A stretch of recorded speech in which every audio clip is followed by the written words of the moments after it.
Yo, what's going on, everybody? Welcome to the Unstoppable Marketer podcast. With me, as always, is my co-host Mark Goldhart. Mark Goldhart, how are you? Doing well. Doing great. Good. Went up to the mountains this weekend. Yeah, I got my second child, his first fish, and he was very excited. You showed me the video. It was very cute. Yeah, we'll post the video. Yes. He was ecstatic. As he's fun. reeling it in, my first child, Theo, also got a fish. So they're both reeling in a fish at the same time. I was worried they crossed lines. I'm like, ugh. That would have been good. This might be just That's like the old Little Rascals. Yeah. Right? Where I can't remember the two kids where they're like sitting opposite sides on the boat. Yeah. They connect underneath and like... They're like, ah. Yeah. I was like, oh, they probably crossed lines because Theo's casting out on his own, and I didn't watch where he cast. And I'm like, yeah. But no, sure enough, two fish. Reeled it in. Magical moment. Well, good. I saw it. It was magical. I saw the video. It was great. Yeah. So, yes, good. We'll love it. Well, and after our podcast talking about fishing so much, too. Oh, yeah. Our last podcast, we talked a lot about fishing and how it relates to content creation. I mean... Yes, we did. I actually thought it worked really well, personally. So, I thought it flowed pretty well. Yeah, I thought so, too. Well, I'm excited for our guest. We got a guest today. Me, too. I'm excited to intro her. We'll just do that right now, I guess. We should. I mean, we started, she's a natural. We were just talking already, and we had to stop her and say, let's. Like, whoa. Yes. Well, get the bull back in the pin. It's rodeo reference. Oh, okay. Yeah. Yes. That makes sense now. I did not know what that meant when you first said it. All right, let's introduce our guest. I'm a cultured man. She's just been sitting here just like, okay, these guys. Roxanne Wise. Hi. Like smart. Roxanne Wise, the founder of Rookie Wellness. Yes. Thank you for having me. Thank you so much for coming on. I'm super excited. Well, we're really excited to have you.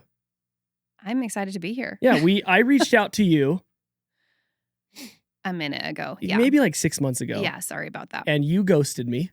I was not intentional. You at first talked to me. He deserved it. And then ghosted me. Yeah, that was not. And then it was funny. I think that we're putting measures in place that doesn't happen anymore. I don't even know what happened, but your Rookie Wellness just popped up in maybe I saw an ad or something like that. And I was like, that would be good. I need to get back to her. And then you got back to me, and got to bug her one more time. Yeah, we made it happen. Yeah, no, I'm super excited. That was not intentional. Well, you know what? Whether it was Founder or wasn't, email inboxes are a scary place. Here we are. Yeah, I've got quite a few unopened emails in my inbox. Yeah. So and text messages. Messages. Don't ask me how many unopened I have. It's not good. I'm like 300 unopened text messages we oftentimes. Can just skip this part. It's not. It's not pretty. It's ouchy. For my type A personality, I used to be type A. I don't think I can claim that anymore. Yeah, because it's dark. Yeah, it's bad. Oh, lots of red little notifications. I do not have that kind of personality, so I just declare email bankruptcy like every 2 to 3 months. Yes.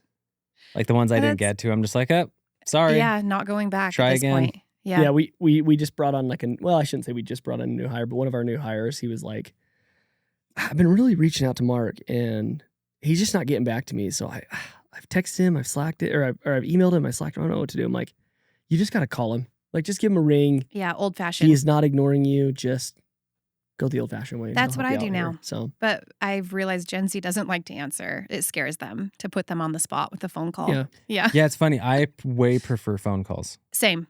Yeah. Because a text message, I'll see it, and then I will not think about it again. No, I'll mentally respond or think about. I have a hard time I need to get back to them.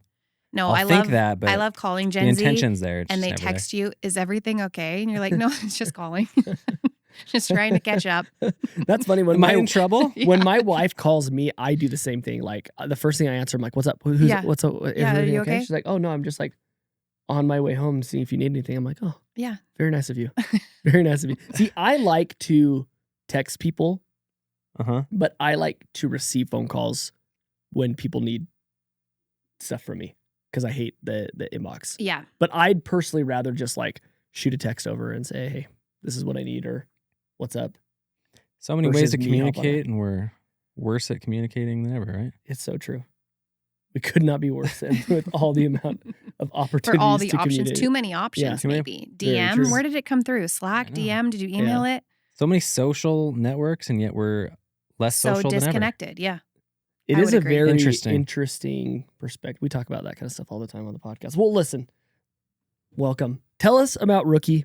Tell us about you. Tell us a little bit about Rookie and what brought you to Rookie, and let's dive into it. So I didn't start Rookie on purpose. I left a rapidly scaling startup. We did 0 to 70 million in just shy of 4 years. Wow. And my title was ops, which just means firefighter, just all of the things, anything that needs to be done. Yeah. So, and in that time I had my second child, and he was also having some health problems, and like it was hell on wheels. Like it was a lot happening. And I made the really, really tough decision to leave a company and a job that I had loved for almost 4 years. And I didn't have a plan per se.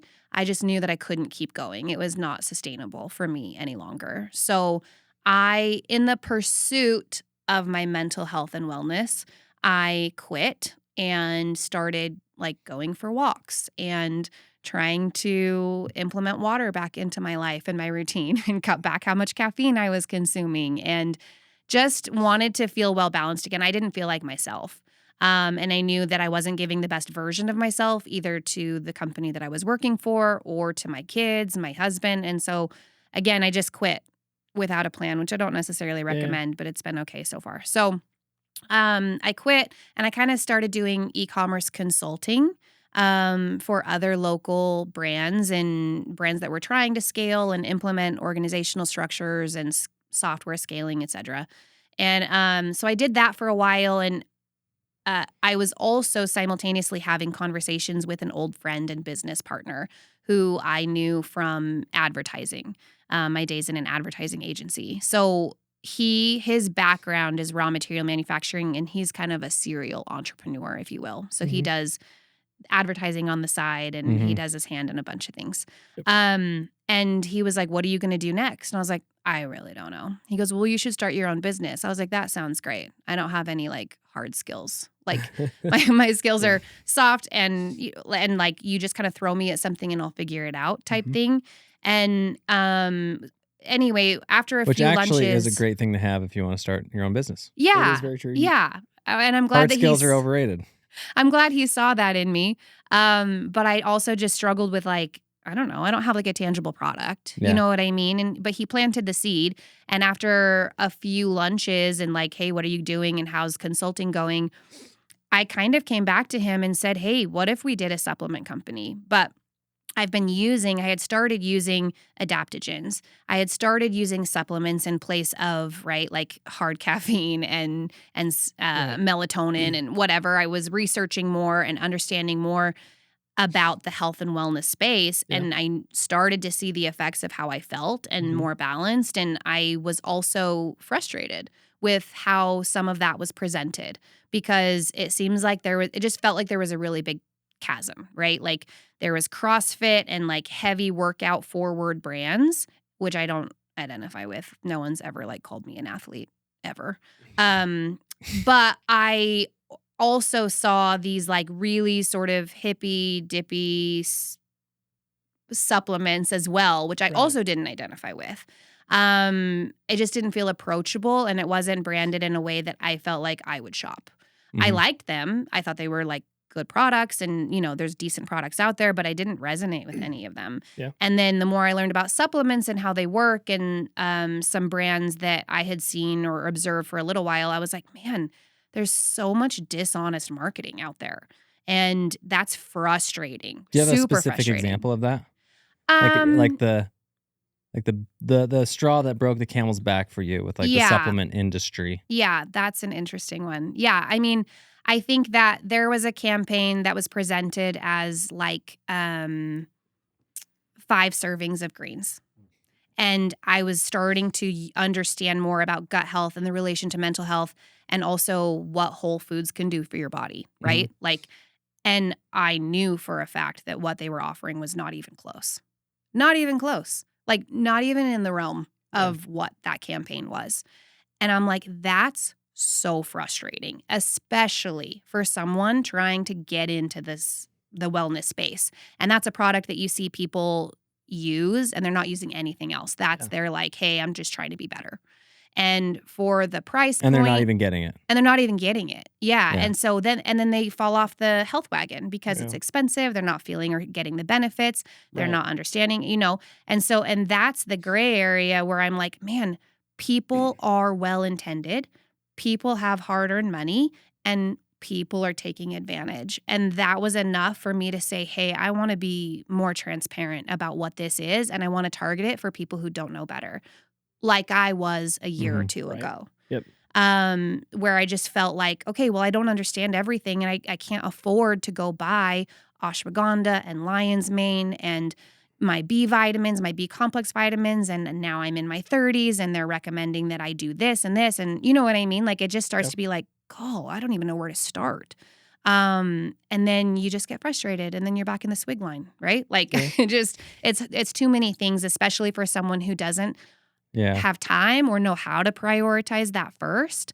And so that's kind of where the concept of rookie was born, was I really wanted to target people who didn't know better and help them and help them sort of become non-rookies. But then I also felt like I was a rookie too, not only in health and wellness when I started out, but also I had just committed career suicide. Yeah. I left this like scaling, booming company to do what? I don't know.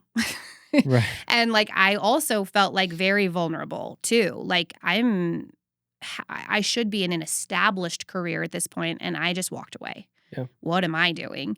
But also I saw the bravery in that too. And so the name rookie kind of resonated with me because I was like, I have to lean in. I have to lean into not only being a rookie and being that and feeling that that's okay. It doesn't matter how old you are or like at what point you are in your journey, whether it's health, wellness, career, whatever, that like being new is being brave, and being rookie doesn't have to be a bad thing. Do you know what's interesting is as she's saying this, there is a little bit of some gatekeeping in the supplement world, right? In like the health and wellness and nutritional world. Mm-hmm. There's a little air of superiority. It's kind of like a golf course. Yeah. Yeah. Right? Like getting into golfing is a little intimidating for people. Mm-hmm. Because there's all these weird rules and you're like, I'm just here to have fun. Like, what's the big deal? Out. What do I do? Yeah. Here? What are all these rules and why can't I just have fun out here? Natural ingredients. Yeah. Right? Yeah. And in the supplement world, it's like, oh, you're getting that one. Yeah. And then there's brand loyalties and there, whatever. So that's interesting that you're saying that. I was just kind of like, oh. 2 guesses on what greens company she was talking about. We'll never know. Yeah. They might be on a lot of podcasts. Yeah. I don't know. I only say that one because they're under heat right now. Are they really? Well, not really. It'll blow over. But do you know that dude, Brian Johnson, who has de-aged himself? Yeah. Yes. Supposedly de-aged himself with all these weird supplements and spending like $1 million a month shots. Or something like that. Yeah. He, of course, came out with some stuff and he's claiming his greens are better and AG1 doesn't do anything that they claim. You didn't say it. Yeah. You did I not didn't say say it. it. Yeah, so I who didn't knows say it. who it is and what it is. So tell me this. That is, I like the point you're making. What I'm curious about is what I love about this is you started a health company as someone who doesn't have very much health credentials. Yeah. Well, yeah.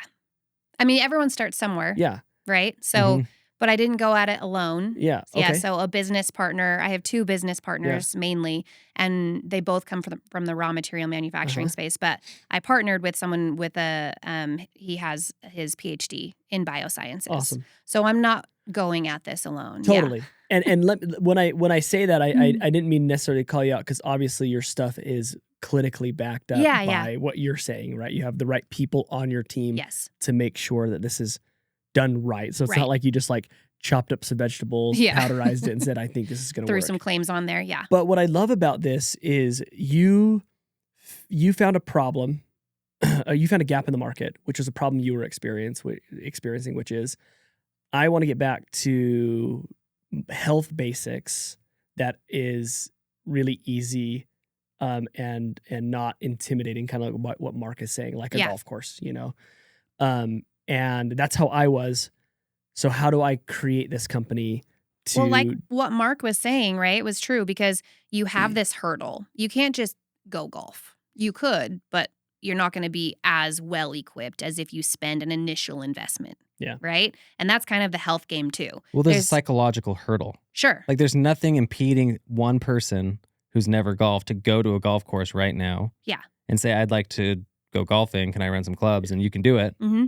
But there's a very few people that are going to feel comfortable doing that alone. Well, not only that, but this is my wife. My wife's a huge health nut. Yeah. So my wife, like, that's her thing. It's funny. My dad send her some stuff. Then. My dad's funny because he'll always like tease her about it, and he's like, it's actually offensive because, like, that's my golf. That's my like. I love health, and I'm not doing it just to be healthy. I'm doing it for my pleasure as well. Yeah. It's, but anyways, what my wife and I but we talk about all the time is there are three things that are arguably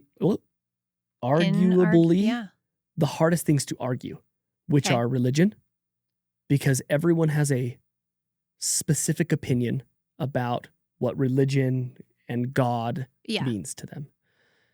Politics. Okay. Right? It's very hard to argue who is right and who is wrong. Sure. And personal experiences. Exactly. And health, because there are so many different things when it comes to health. There's not one answer. No, because like we've talked about this a lot. It's like sometimes it's just genetics, right? I think I had a great grandpa who lived till 90 something and he smoked. Yeah. All the time. Yeah. There's also there's a lot of fear mongering with it, right? Like and the shaming aspect too, kind of like you were saying, like is one brand better than another or worse off than another? I mean, and the answer is yes, but also no, because one product that might work for someone might not work for someone else. So you just have all of these really complicated layers. Yeah. But I think that my biggest frustration with it in the last 5 or 6 years and observing and watching is you have very few people trying to do it correctly anymore. I think that you see a widely unregulated industry that people see as opportunistic because the barrier of entry as a manufacturer is pretty low. Yeah. You can enter the space with no credentials. I've heard this before, yes. And also you can go very high margin on it and put not a lot in there. And throw in some proprietary blends. Throw in some stuff that people can't really read or understand. And then price it at like a 300% markup. Yeah. But they're really good at content creation. Yeah. And that's I think what's frustrating for me is like we're not talking sweatshirts. We're talking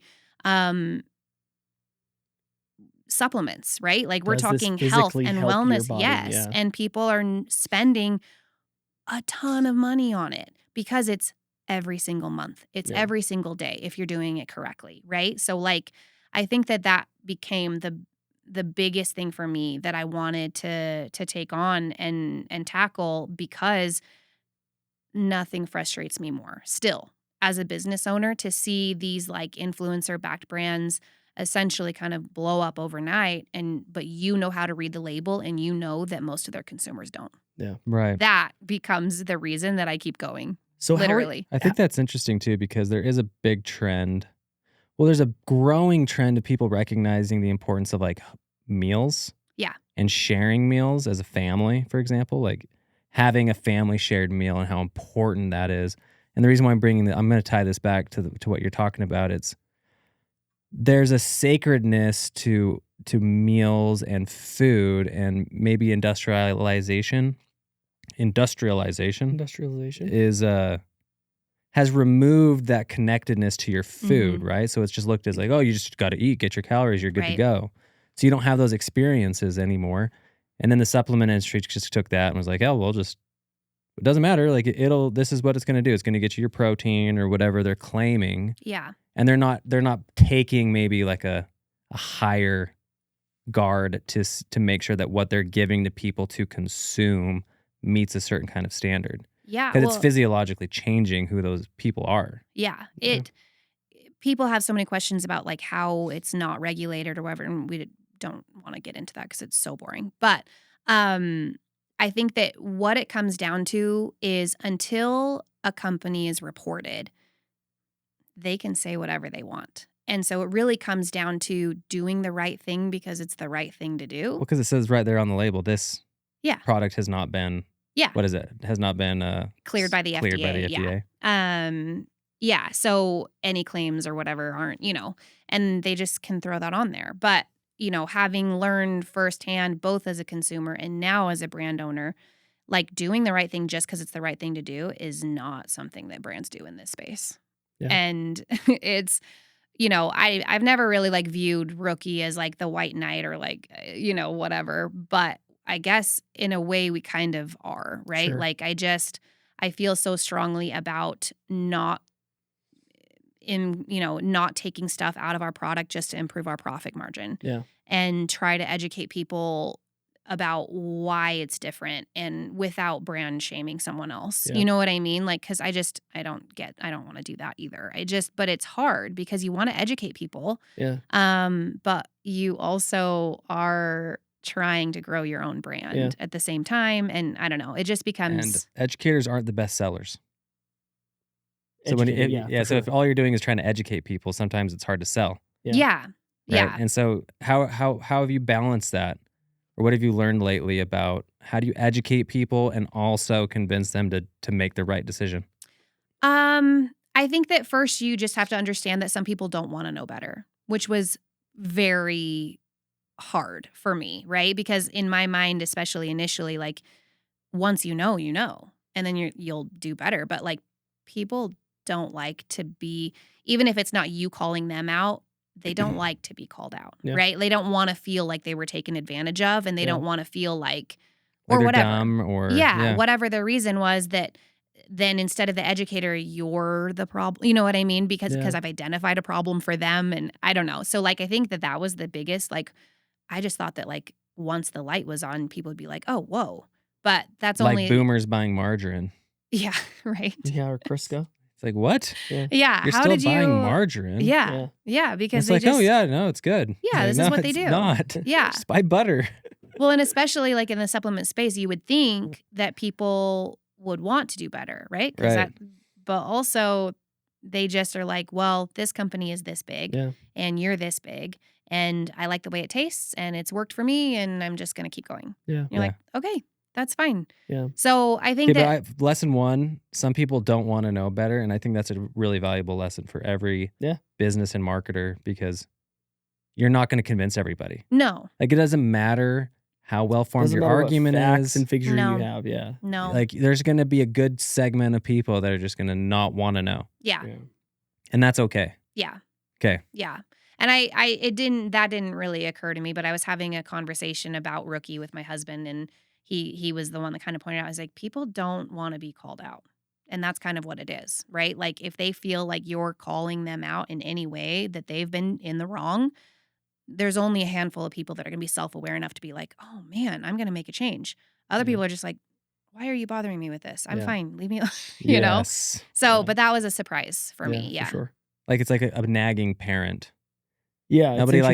No one likes to feel like they're getting nagged at. Well, and I know my room's dirty. All right. Just go away. Well, and there's also sunk cost bias, right? Which is I've spent so much money doing this.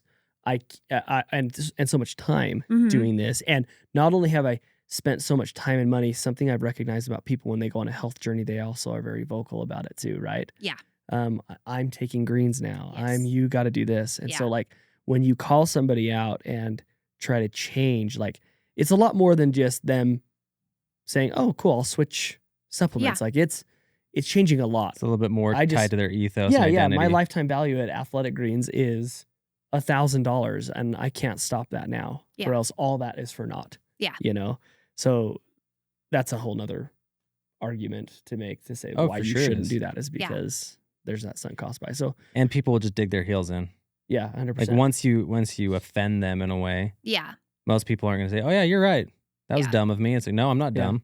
But I will say this part of me just loves the idea. Like I agree with this. I'm just playing slight devil's advocate here. Yeah. And not even playing devil's advocate, but I do love the idea of just blowing up every single brand that is doing it wrong. Yeah. And calling that would be the coolest campaign, but very dangerous at the same time. Very dangerous, From- as we've learned. From Yeah. many, many different angles, but it could be really dangerous cool to but fun.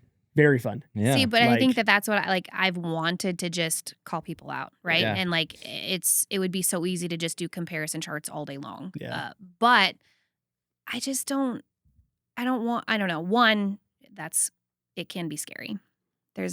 There are people who are very litigious, especially in this space. And it doesn't matter if you're right. For sure. They're bigger than you are. Yep. So you don't really want to go down that road. But also, like, this is other people's businesses too. And maybe that's where like I've gone wrong. But like I really have had like moral issues of like, I'm not trying to like take anyone down, right? But Yeah. like, what better way to show how your product compares than a comparison chart? Totally. But how else do you educate about, especially the discrepancies sometimes Yeah. between, which are huge, without using a specific product in mind Yeah. that people are more familiar with?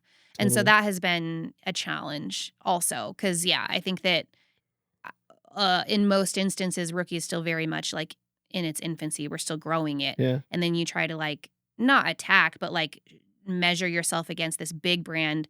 And it looks like it's just like a cry for help. I don't know. You know what I mean? Mhm. You're like, do I really think we're better than Athletic Greens? In a lot of ways. Yeah. Right. Mainly because of price point. Yeah. But also like in terms of following, we're very little, Yeah. but also we haven't taken on all this VC money. Sure. Exactly. So, but like people don't understand all the nuances of that part of the business owner, right? Like, or how a brand gets developed. So what? So my next question is, there's the people that don't want to know.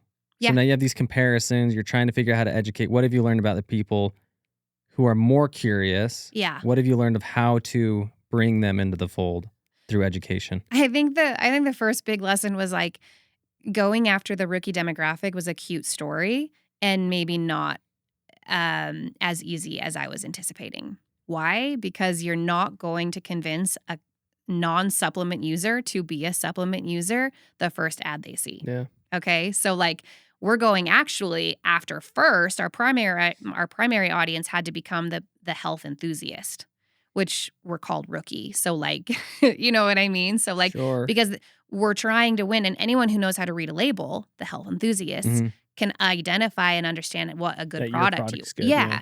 And I so was also going to say, it's hard to get someone who's not active Right. in that and get them to pay for a premium product, That yeah. they know they're going to have Right. to right? pay Because Yeah. most over rookies and over will, and over again. yeah, most Right. rookies in any kind of industry, if they're curious in something, they tend to go lower. Yeah. Like, Lower oh, I'll price just try point. out Yeah.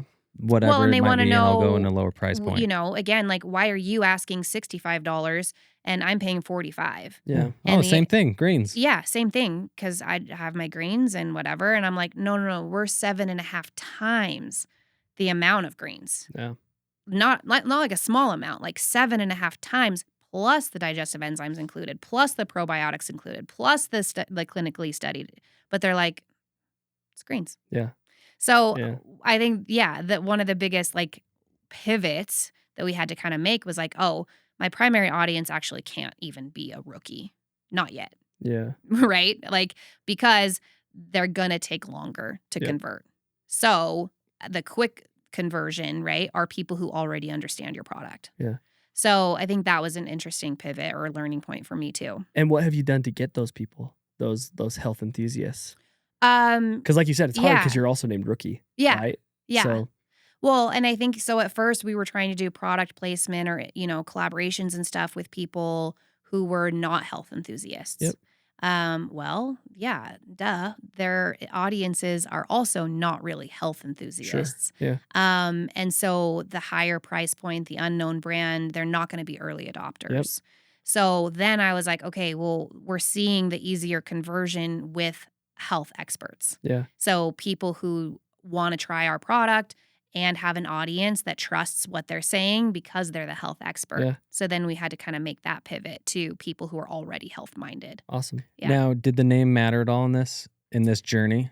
No, it Was hasn't. any of these people go, oh, rookie? That Yeah. means No, it hasn't. And that's never been a sticking point for us. And people who understand the story kind of, I think, lean into it and like it. I like that because some people would make the mistake of trying to rebrand. Yeah. Yeah. Yeah. Like, for oh, we sure. got to change our name. Like, we're not for rookies anymore. Yeah.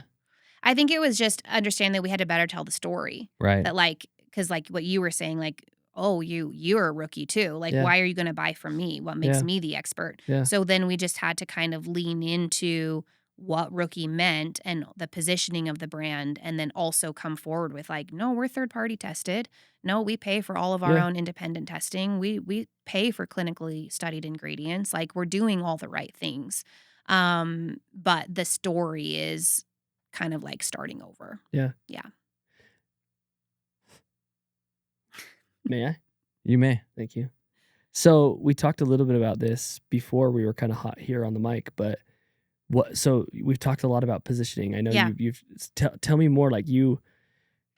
So, okay, cool. We realize we can't go for the rookie immediately. Yeah. Because that's going to be really, really challenging, right, to convert them. So we're going after people who already have that ideology, and then they're working their audience, and then maybe I'm guessing you're probably running ads with their content as well, potentially.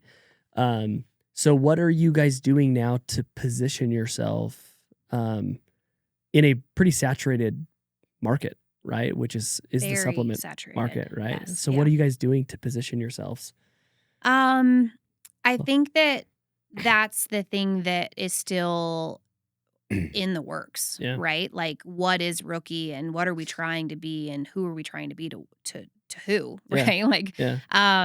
is because again, what I forgot, I think initially, was that before I was on the beginning of my health journey, I was doing all the wrong things. I wasn't open to hearing what I was doing wrong. So Yeah. again, like, I just trying to take that pivot and then also be aware and try to understand more about who's using our product and what's resonating with them. Yeah. So from the very, very early stages, our brand, our merch, our everything resonated with people.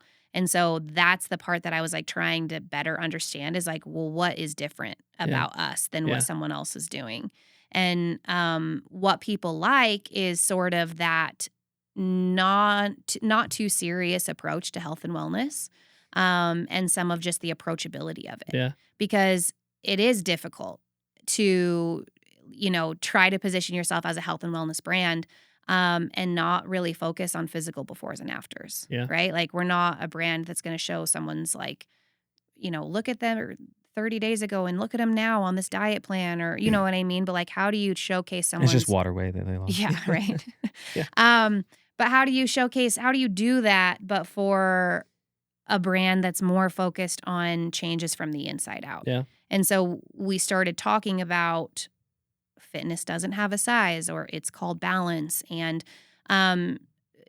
the debunking, right? So we're sort of like going against the grain in health and wellness. Mhm. And so I think that people liked that fresh take. So I was trying to, and I still am trying to figure out what the thread is that people are identifying with and how do we turn that into a full-fledged brand, if that makes sense. Yeah. Yeah, because like absolutely. our sweatshirts, we had like a sweatshirt that we did with it's like a pizza graphic, and the pizza guy is like lifting weights. Yeah.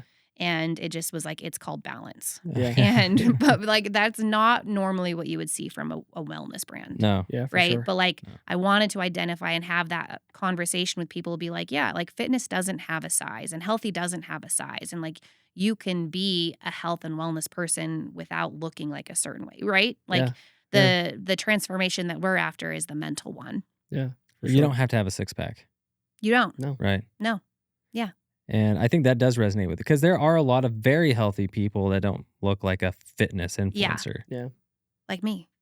like you. Like, yeah, like, and that's a line that we've used too is like, healthy brains are the new six pack. Like, how do we lean into not being a traditional wellness brand? And I think that, so that story is resonating with people, Yeah. but again, like, how do we make that a full-fledged brand and then also have credentials and also talk about third-party testing and also keep it approachable?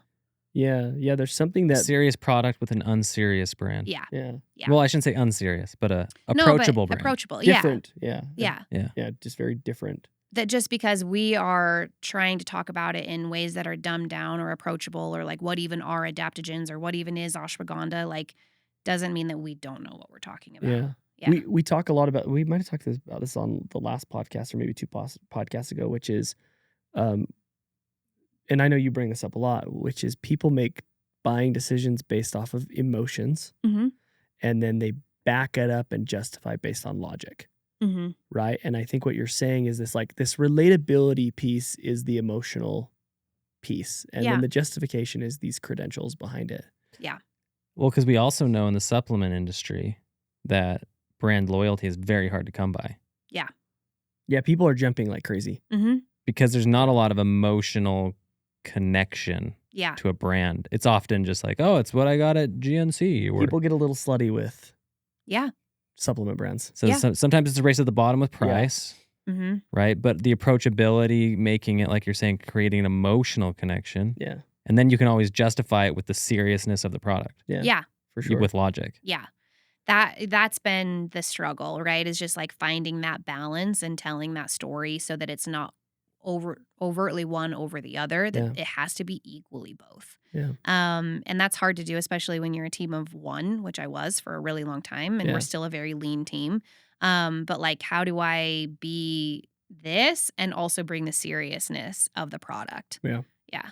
How often are you telling that story? So let me preface this. Before the podcast started, we talked a little bit about, you having a struggle of, do I tell my story more so? Yeah. To relate that back to the overall story, or can I find ways to tell that in a different way without being that face? Yeah. How have you struggled with that decision? Oh man, it's a daily struggle. Yeah. Yeah. Why is it a struggle? Yeah. Why is it a struggle? Because I'm sure a lot of people are going to relate to this. Yeah. It's a struggle because my entire career has been building other people's brands, and having success doing it. Totally happy to be in the background. But sort of riding, not the coattails, but kind of, right? Like of their success. But I also wanted to struggle with like being recognized for the work that I was putting in. Sure. I don't want to be the face of this brand. But also, I understand that like I'm the brand owner. There's not ever going to be a replacement for me or my why and why I started it. Yeah. But also, I've got 3 kids at home, and creating content doesn't come naturally to me. Mm-hmm. When you're pulled in so many different directions for your brand, it's kind of the last thing that I prioritize, which is the wrong thing to do. But also, like, there's only so many ways that I can go each day. Like, there's only so many hours in a day. Yeah, there's only so many hours. There's only so many things that I can get done. done. And when you're a mom, that changes everything too, right? Yeah, like your hours and so very much. that's been my struggle. Is like I don't feel comfortable making content when my kid is crying. I don't think to pull out my camera and like show me doctoring their band. You know what I mean? Like I'm like, oh, I should have like. Because everything is content. That's what people say, right? Like everything is content. Yep. What do you do in a day? But I'm like, yeah, it's hard because everything's content. But I think maybe to summarize it, and I don't want to put words in your mouth, but it's, you don't want your daily life to become performative. No, yeah. Like, so you're okay showing like real stuff, but it's like, okay, like I don't want to performatively film taking care of my kid, like when he like scrapes his knee or something. Specifically in this case, I've really struggled with being the brand owner and wanting to influence people to buy your product. Yes. Which I say influence because there are influencers that are authentic and raw and real and, but we've also seen the development of influencers where it's like, I don't believe a word you're saying and you do not live in reality. I don't know where you're living, but like it's not where I live. Yeah. And so again, like I don't want people to feel influenced by me necessarily. Like I want them to come to the conclusion on their own. Yeah. But like But that's not how people work. That's not how people work. And they don't want that from me either. They want me to tell them what to do or what, you know what I mean? Or whatever. So it's like, I'm not totally comfortable doing content creation. I don't really want them to do it because I've influenced them or whatever. Right. Yeah. Like, so it's been this issue of like, when we started, I've seen brands work like this. Like the product was good and the brand was beautiful and they flew off. Right. Right. that has not been our story. Like, I do think our brand is beautiful, and we worked hard on it, and I know the product is good and it works, but that's not enough anymore. Yeah. Especially in this space. So I love what you're saying. Can I just jump in really quick? Yeah. Please. It almost sounds like you think selling is dirty. I mean, yeah, kind of. Yeah. I just and I say that because most people think that. Yeah. That's why salespeople are some of the highest paid people in companies. Yeah. Is because it takes a personal connection and they have to sell something, even if the product's great. Like, Yeah. people don't realize this at SaaS companies and software companies. I don't think the daily person understands, like, hey, the sales guys are the ones making the most money at that company. Yeah. And there's a reason for that. It's because A, it doesn't matter how great your product is, it has to be sold. Yeah. And B, it's not people aren't comfortable Yeah. asking for someone to say, okay, now give me your money. You have to live in this, like, which as a brand owner you get and understand, like, you have to live this certain amount of delusion. Like, you have to be delusional just a little bit, right? To think that, like, no, my product is the best. It's like, our product is great. Is it the best? Who knows? There's some margin of error there. I don't know. Well, yeah, because it may not be the best for you. Why? Correct. Because of your genetics, or because of the way that you absorb iron, or that you don't need this type of supplement. You know what I mean? Like, so, but you have to wake up every day and think, like, no, we are the only ones that deserve shelf space. Yeah.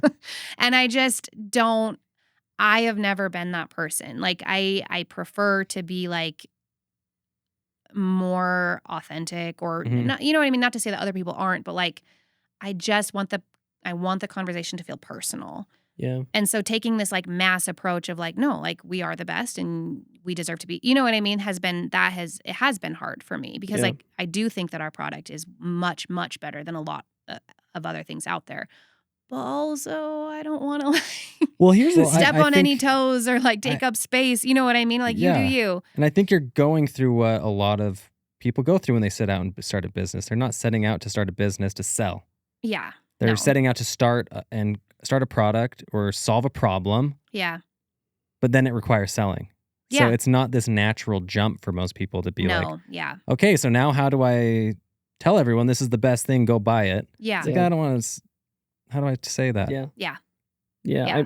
I think the beauty, though, of the struggle that you're going through is real, and we see it a lot. But the beauty here is you are selling something that is very good, right? Yeah. And so, yes, is it the best?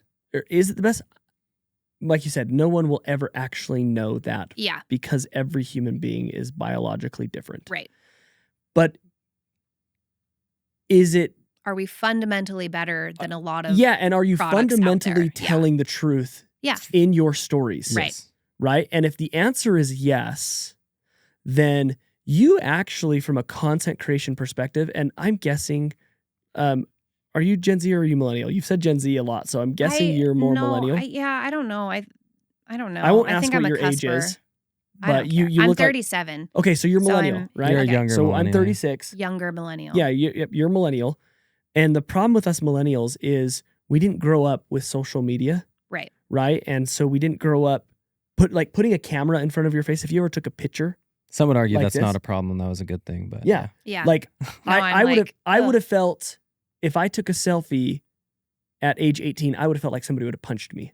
Right? Like that's how I felt. But the Gen Z, look at this loser taking a picture of himself. But that has become such a common thing, and people who are in that generation, they understand that content creation is less about selling and more about storytelling. But us millennials, when we think of content creation, we think of selling, because in 2016 and 2017, we'd post a beautiful picture on a bridge holding a supplement that had nothing to do with the bridge or the scenery, and you sold $1 million of it. Yeah. Right?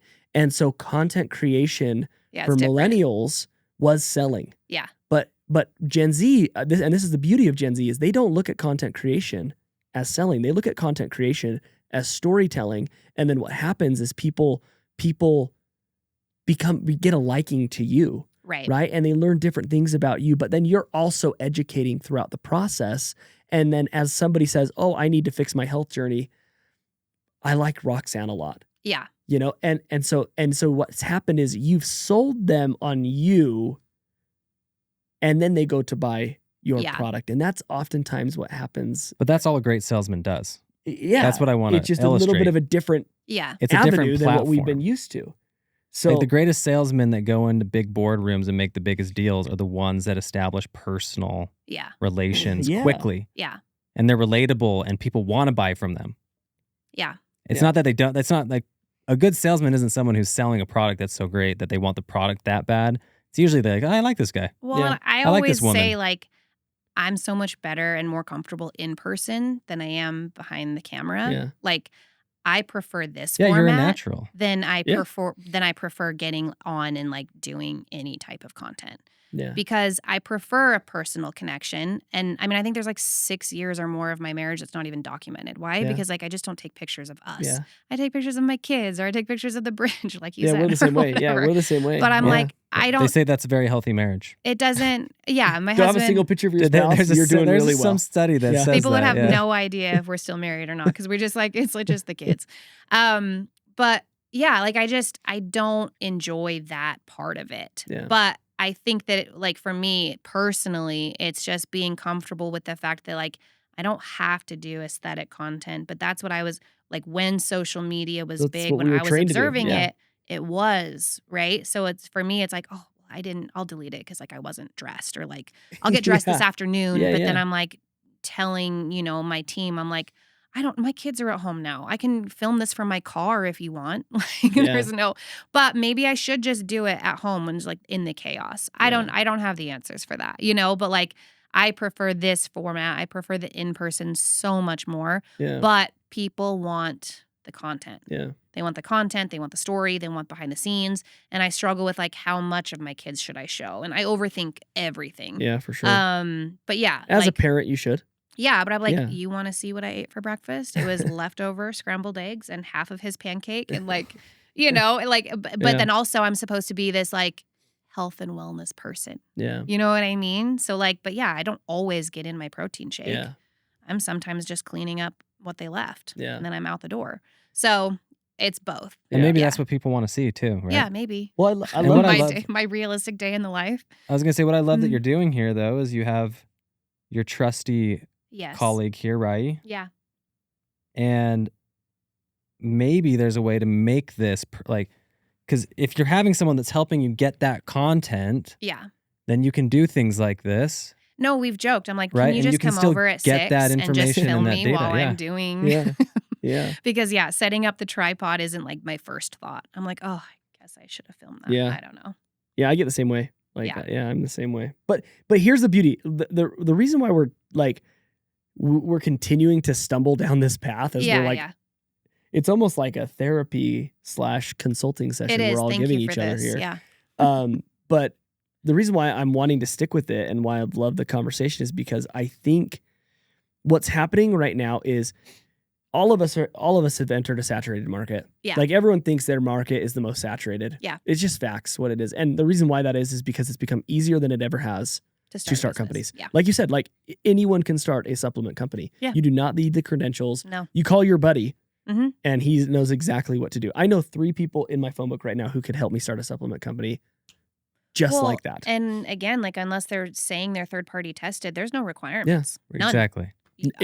And so unless you're very involved in the manufacturing process, like you could say, okay, we want magnesium bisglycinate and we want this form of whatever. They're not bound to use it unless you have contracts in place to say, hey, we're sourcing from this person and this is the amount we're putting in. Totally. And then like, that's the scary part that people don't realize is like, they could be like, oh, she won't know. Yeah. Let's just use the magnesium we have left over from this client and call it good. Well, Mark and I own a jewelry company, women's jewelry, wildly saturated. Yeah. And really challenging because like, for example, you're wearing bracelets and you're wearing a diamond ring. Like that diamond ring and those bracelets could come from the exact same place. Yeah. Right? That diamond ring could be thousands of dollars or they make those now where it's a couple $100. Yeah. You know? No, I And have so questions it about is- mine for sure. It is a very challenging industry. And so the reason why I'm bringing this up is because if you are a brand and you want to win in 2024, you do have to find a way to stand out. Yeah. And Yeah. positioning and the content you create Yeah, it's not 2011 anymore. is actually everything. Right. Yes, you have to have a great product. You really need to, because if it's not a good product, you're not going to win. But we do know some brands who have extremely great content that have won. See, And they but have I would argue mediocre- that's also not true because mediocre there products. are some really bad products out there. But it's starting. But Yes, there is. But the reason why, Yeah. like they're winning, but what we don't understand is what their profits are, That's true. right? Yeah. So yes, they're winning, Yeah. but are they winning? Right. That's the big Yeah. question. What's their customer turnover rate? What's their retention rate? What are their margins like? How much are Yeah. they paying to acquire new customers? Are they Yeah. VC backed? Right. Yeah. 'Cause Right? that- Are they burning through capital 'cause to that get means to we a have certain to- growth point? And Exactly. Are they Right. going to actually make it? And most of us don't really see that. So we No, yeah. see the big brands and we're like, they're crushing it. And it's like, actually, I mean, Like Casper, Allbirds. remember Casper? The Casper, mattresses? Allbirds. Yeah. They were what study came out? They were losing like 40 Yeah. million a year. No, I mean, you're right. Right? You Nothing know? is Yeah. ever as it seems. Even that supplement company, Care of, I think, shuttered their doors this week. Yeah. And they were, massive. Yeah. But like, obviously, It's just crazy. Not as great as it seemed. not as great as it seemed. Yeah. Yeah. But the If you're spending more than you're making, it's not a winning. relatability formula. thing, I think we love that you've been honest and open about that, because everyone struggles with it. Yeah. It's a natural struggle. Like nobody wants to be, well, Yeah. some people do. Nobody wants to be in the camera like all day Yeah. or showcasing certain things, or like, oh, why do people want to see this? It's just like me. Yeah. But that is actually funny enough what people want to see. Yeah. Reality TV kind of set that stage. Yeah. Like people want to see into like the normal life and relatability of somebody. Yeah. And maybe I was just thinking about New Girl for some reason. I'm like, is that why Jess is so lovable? It's because she's just so authentic. Yeah, like people relatable. love the character. Did you watch Yeah. New Girl? Yeah. Everyone did, right? Yeah. Everyone likes New Girl. I'm actually rewatching it right now. Are you? Yeah. It's a But feel-good everyone show. loves So good. Jess because she's just kind of going through like they love her because of all of her problems Yeah. that she's going Well, through. and it's one thing to say it, and then it's another to live it, right? Exactly. Yeah. Like, no one relates to other people's strengths, literally. No one looks at other people and they're like, oh, I relate to that so hard. He's so good at that. Yeah. Yeah. That's a good point. You relate to people's weaknesses, Yeah. but it's hard to put your weaknesses out there. Yeah. And again, like when you're trying to bring the credentials and the authoritative point of view as a supplement brand, like I'm like, how much should I show people? Because like we've made mistakes, you know? Mhm. So yeah, but yeah, that's interesting. you want to have some sort of like level of authority and like know what you're talking about and like, hey, look, we are a mess, but the supplements are science backed. Okay, they are third party Maybe that's tested. the branding. Yeah. Yeah. I'm a mess, but my I supplements am are a not. mess, but we paid for the testing. So, but it is hard because I'm trying to like maintain a level of point of view. So maybe this podcast ruins me. We don't know, but we've talked about all these different things. Like, let's do a whole series of rookie tries. Okay, let's go get our asses kicked in a weight class. Yeah. Let's go do sweaty sauna, right? Or high fitness or stuff Yeah. that you're like, I don't know if that's for me, Yeah. but like maybe it's not. I don't know, but like let's go try it and document it because that's the hurdle that people are facing. Yeah. But again, I need to prioritize that over sometimes the customer service inbox or Yeah. all the other things. But I do think that that's what we've always wanted to bring to the brand Totally. is like, look, yeah, we're a serious company that doesn't take life too serious. Yeah. And that all starts with you too. Yeah. Right.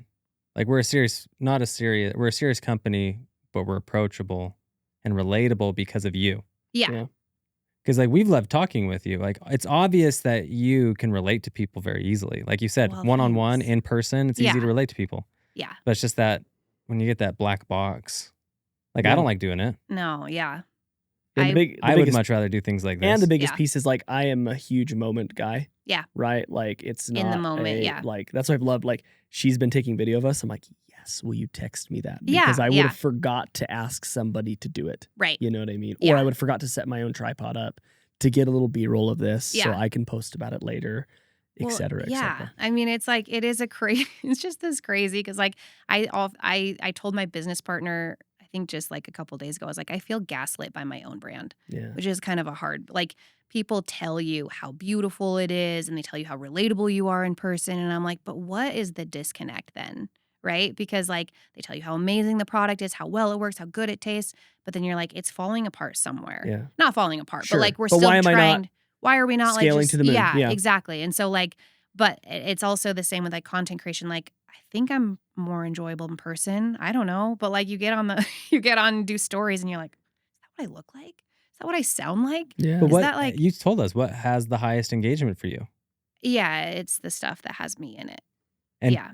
talking about a specific kind of part of your day, or does it have to do with the product? Like, do you know? It's a little bit of everything. Not one thing performs better always, but I think that it's always when we're not taking it too serious. Yeah. Like the stuff that organically does the best is like I was too excited about these sweatshirts that we ordered, and I took a picture of them in the box in my driveway and posted it. And people were like, you know what I mean? And that performed way better than like the other 3 posts that we worked really hard on.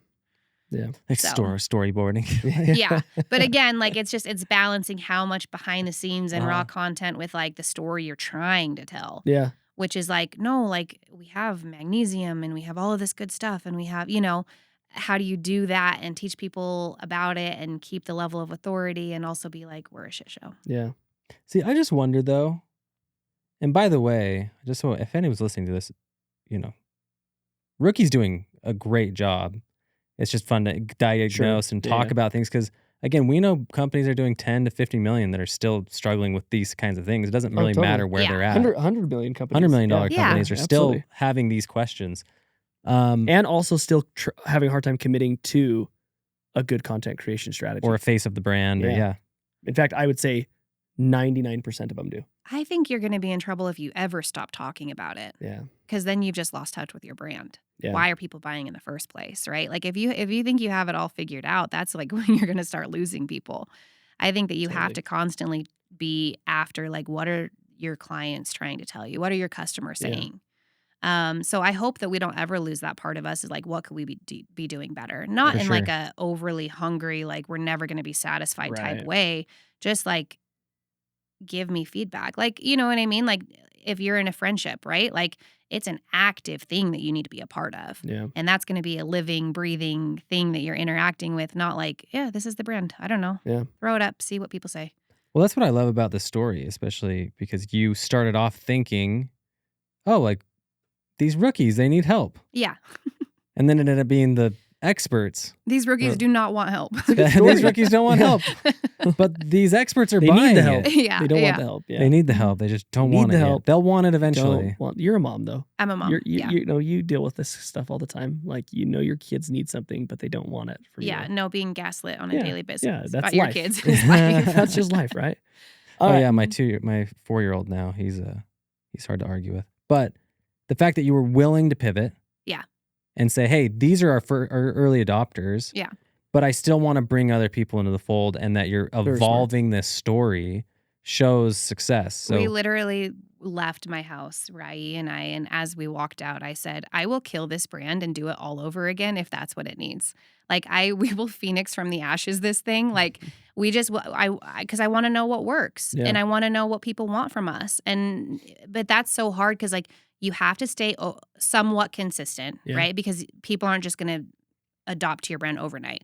So having confidence in the product you're bringing, having confidence in the branding, the positioning, but also being open for feedback is a hard line to have, right? Because I'm not going to reformulate everything. Why? Because it is a good product and it does stand up to the marketplace and it does objectively taste good to everybody. Of course, not ever, but like there's only so much, right? But like if people are telling you this product is not that it's not working, but like the clientele or customer base doesn't want it is the balance we're trying to find. Yeah.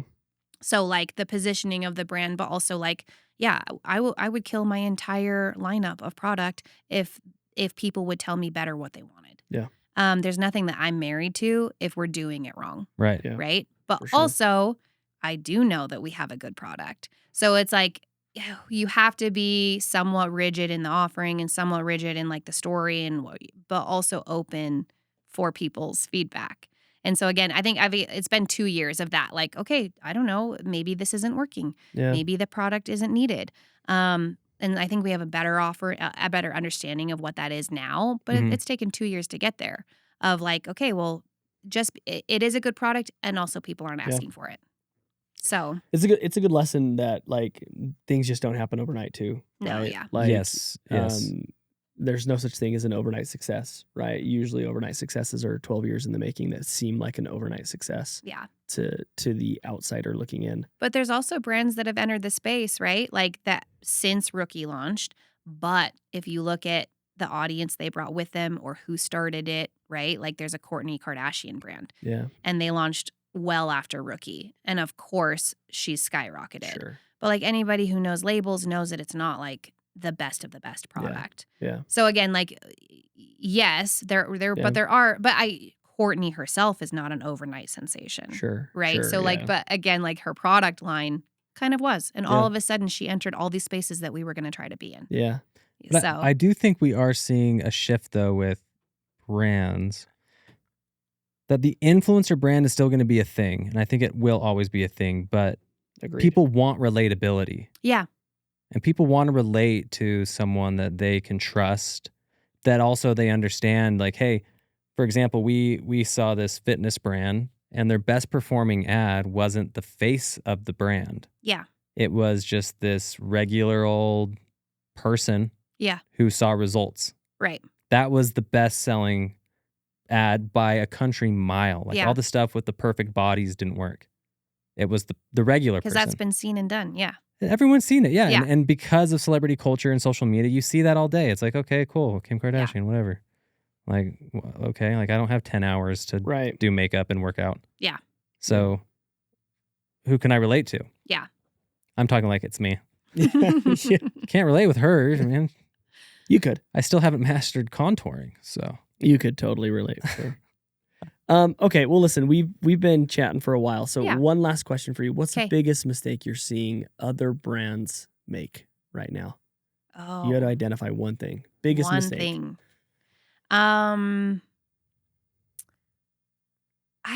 I mean, I think we touched on it. I think that losing relatability.